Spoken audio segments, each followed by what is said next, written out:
Hello everyone, welcome to Educare 247. This is the 23rd lecture on our special revision series for SEBI Grade A 2020 examinations. In this lecture, we will be covering the MCQs on cost control and analysis. Cost control and analysis is a part of syllabus of costing for SEBI Grade A examinations. Mainly three topics are covered on the basic of cost control and analysis. They are your standard costing, marginal costing, and budget and budgetary control. Now moving on to the first question, question number 1. The deviation between actual and standard cost is known as A. Multiple analysis, B. Variable analysis, C. Variance analysis, or D. Linear trend analysis. So the answer to this question is C. Variance analysis. Variance analysis can be summarized as an analysis of difference between planned and actual numbers. So in case of costing, the planned is your standard quantity, right? And actual is your actual quantity. So variance is basically the difference between standard and the actual numbers. Standard costing is the method of cost management accounting which starts with setting of standards and ends with reporting of variance to management for taking corrective actions. So variance is nothing but the difference between standard and actual, and that has to be reported to the management for taking corrective actions. If the variances are profitable to the company, they are known as favorable variances. On the other hand, if the variance cause loss to the company, then they are known as adverse variance. Question number 2. Which of the following variance arises when more than one material is used in the manufacture of a product? A. Material price variance, B. Material uses variance, C. Material yield variance, or D. Material mix variance. So the answer is D. Material mix variance. Now let us understand the four different types of material variances. The first one is material price variance. Material price variance is the difference in actual material purchase price from the standard material price. The second one is the material uses variance. It measures variance in material cost due to uses consumption of materials. So this is basically the difference between standard quantity of material used and the actual quantity of material used. Now, material uses variance can be further categorized into material mix variance and material yield variance.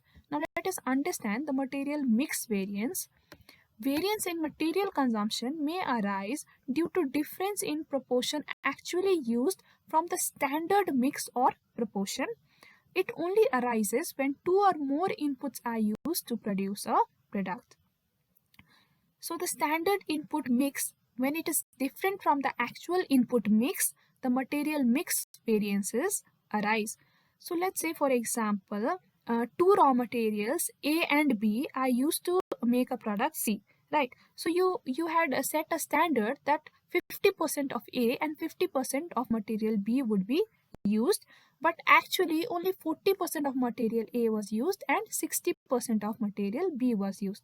So as you can see here, there is difference in standard proportion set and the actual proportion of material that was used. So in that situation, material mix variance arises. Now the last one, the second kind of material uses variance is the material yield variance. This variance arises due to use of substandard quality of materials, inefficiency of workers, or due to wrong processing. Let's move on. Educare offers various courses for SEBI Grade A examinations. We have comprehensive courses for SEBI Grade A 2020 examinations, which include syllabus of both paper 1 and 2. Then we have MCQ courses for SEBI Grade A 2020 paper 2, and we also have SEBI Grade A 2020 crash course for phase 1 and 2. You can apply with coupon code SEBI and avail discounts on comprehensive courses and crash courses. However, since the MCQ courses are already at a discounted price, no further discount is available in this course. You can enroll on these various courses on the basis of your preparation phase. Now moving on to question number 3.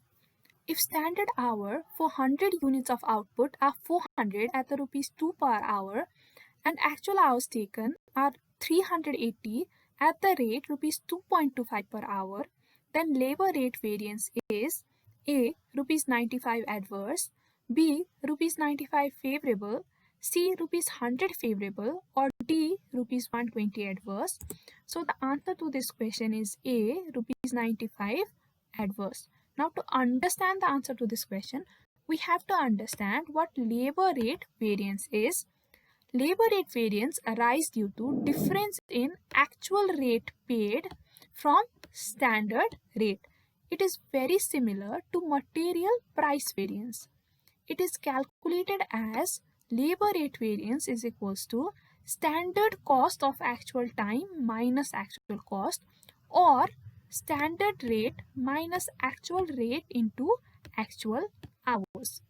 Now in the given question, the standard rate is rupees 2 per hour and the actual rate is rupees 2.25 per hour. So you can see that there is difference in the standard and actual rate. So this will give rise to variance.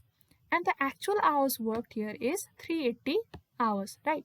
So you put these three figures in the formula given and then you will get the answer rupees 95. And adverse, because as you can see here, the actual the actual rate is higher than the standard rate. So this creates loss for the company, right? So it is adverse variance. If the actual rate was lower than the standard rate, then it would have caused profit to the company, right?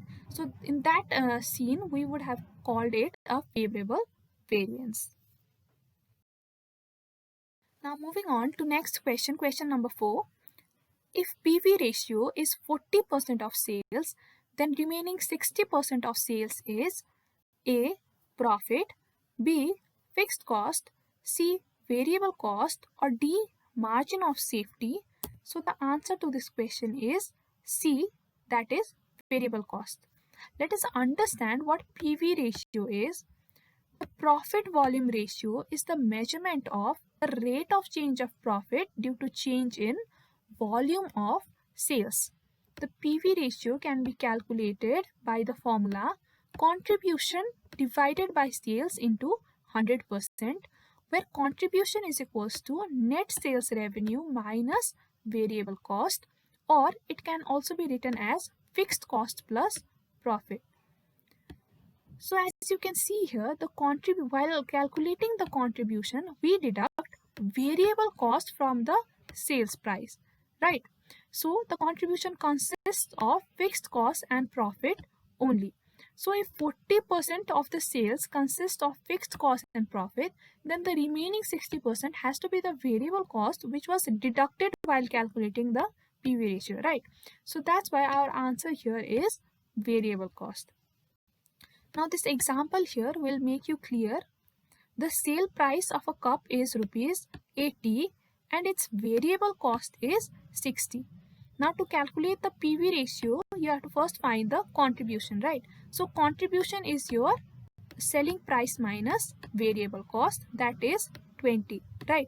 And then divided by the sales and multiply it by 100, you will get the PV ratio. So here 25 is the PV ratio. That means the remaining 75% has to be the variable cost. When PV ratio is high, it indicates the high profit margin.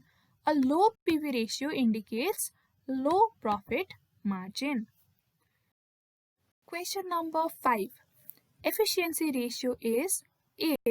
The extent of actual working days avoided during the budget period. B.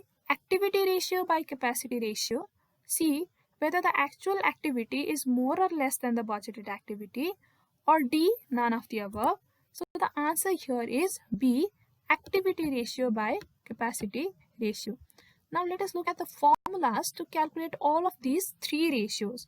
The first one, activity ratio, it can be calculated by dividing the standard labor hours by budgeted labor hours. The capacity ratio can be calculated by dividing the actual hours worked divided by the budgeted labor hours. Now, if you divide activity ratio by capacity ratio, this budgeted labor hour, it will be cancelled out, right? So the remaining portion would be standard labor hours divided by actual labor hours, and that is the formula, in fact, to calculate the efficiency ratio. So efficiency ratio is nothing but activity ratio divided by the capacity ratio. So efficiency ratio, it measures how efficiently laborers can perform their duty, or how efficient is the organization in employing their laborers to perform their job, right? So we've come to the end of the video. If you found the video useful, then do like and share the video and subscribe to the channel for more videos on different topics of SEBI Grade A examinations. Thank you.